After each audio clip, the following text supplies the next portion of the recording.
Hello, and welcome to the Late Night Film and Literary Show. We have Timothe Lizarazu with us today, and we will be speaking about his new novel, entitled On Your Marks, Get Set, Have Sex.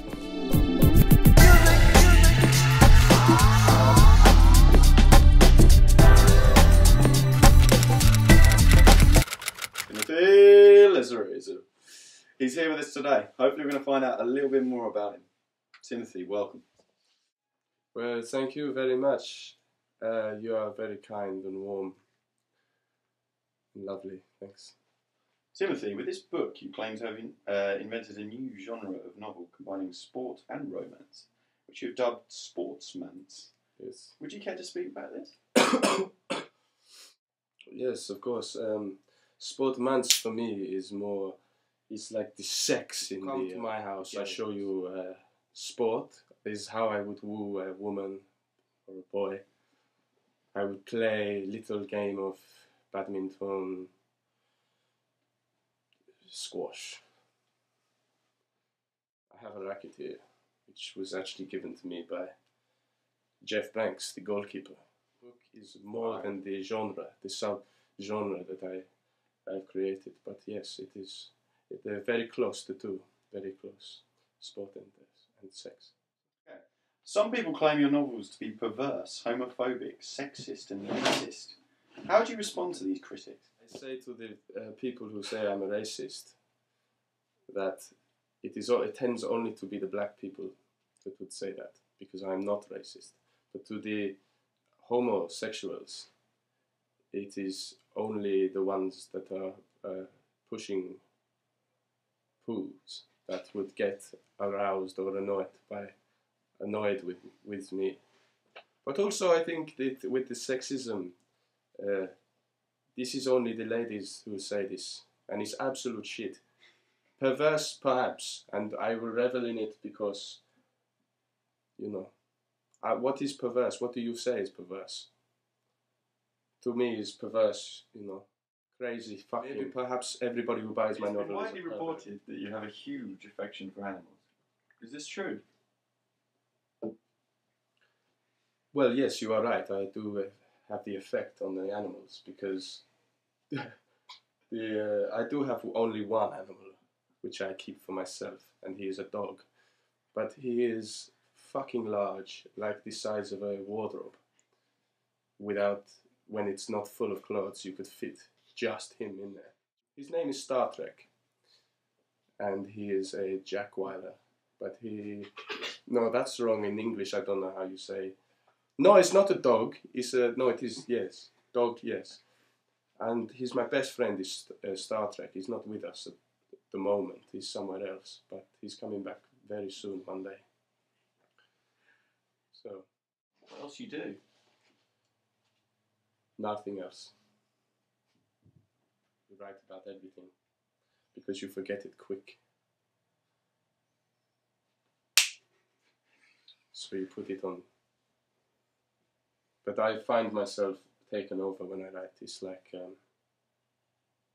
something deep inside of me, up in me, that is warm, and I don't get the block of the write.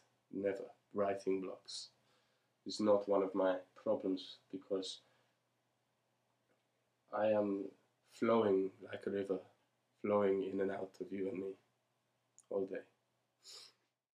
I think if you can look beyond just holding a pen, sitting at your desks and do that, then you have cracked it. But visited Wales? Wales, no. It's meant to be shit, isn't it?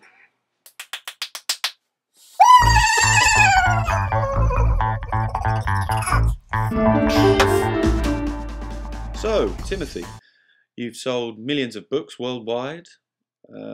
How has the fame affected you, if at all? Fame is not affecting me much, because I do not do this for the fame. That you are enjoying yourself with a red wine in a bar or a pub in the West End one day, and you see these people come up to you and they say, Timothe, oh, your book is so amazing. I don't give a fuck about what you think about this book because all I want is your cash. And I sell it. Alcohol, drugs, women, debauchery. Words that your name has often been related with in the press. Lately you've been snapped cavorting and canoodling with freaks in all sorts of bars, in nightclubs and the occasional late night shag den. Do you think this is a good message to send out to your younger and more impressionable audience? Can we stop this for 1 second? Because this is not what I said we were going to have. No, fucking no. Sorry, I'm not saying anything. Tell me, Timothy, I can see a lot of pictures of sporting idols around the room. Just tell us, what is it about sport? Is it just something you enjoy playing, watching? Or is it purely just inspiration? And is there a particular favourite sport of yours? Well, when I was very small, I played badminton a lot. We have to play in school. I put my little shorts on and play with my little bat. And as we play, I see it. It's like tennis, but much lighter, float.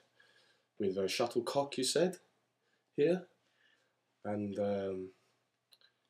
I played that for a lot of the time. And this is why my favourite badminton player is, I have a picture here, he's actually signed it for me. I was lucky to meet him at the Cannes Literature Festival in 2004, and his name is Mark John. And he is, I don't know if you see that on the camera. Yes, that's incredible, yeah. But he's got this sign for me, Mark John, you see. And he's not actually holding his racket in this picture, but... So you say he was a sporting icon to you? And more than that, an inspiration to my work, because if I feel I am losing life, then I look at him and I've got my life back. He's an inspiration to you? Inspiration to everyone in this whole world, they just don't know it yet. I noticed another book of Ian Botham. Is he a sporting hero? I actually have this book, Ian Botham book, not because he is an inspiration to me, but because you keep your enemies closer than your friends. I always say this. Sorry, so you've had some kind of altercation with both of them? Me and Ian grew up in the same house. Look at his fucking face, makes me upset. So what happened between you and Ian? What happened between you and Ian? No, it's fine, it's okay. I don't like to talk too much, but I will say this about Ian. He had this very strong opinionates, and he treated We get some tissues! myself and my mother, my father. He was a genius. He was an evil genius, and he controlled the whole. Thank you.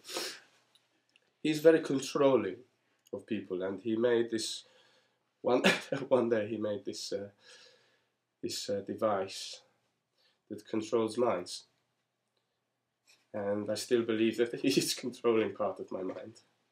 Did he physically abuse you? No. Well, no, he did not. He never beat you? He did not ever hit, but he was. I say this, and this might make you think, but that was not him who was playing cricket. That's not Ian. I know the real Ian, and that's not him. That's not what. That's somebody else. Sorry, so you're saying that there was a clone? No, it's the same, but different face. He has a split personality. He's got schizophrenia. I remember when I was very young, I walked into his laboratory quite by accident, and he put me into. He said, "It's fine, don't worry, just don't tell mother, don't tell father." So he says, "Okay, so Ian, what are you cooking in? There's all these pots here, it's bubbling over." So he puts me in this chair, and he says, "Don't worry, this is going to be fun." And I did not know about the next 14 years. Sorry, so he took my mind for 14 years. I woke up. I was 7. I woke up 21 years old. He controlled me for 14 years. He was living inside my head.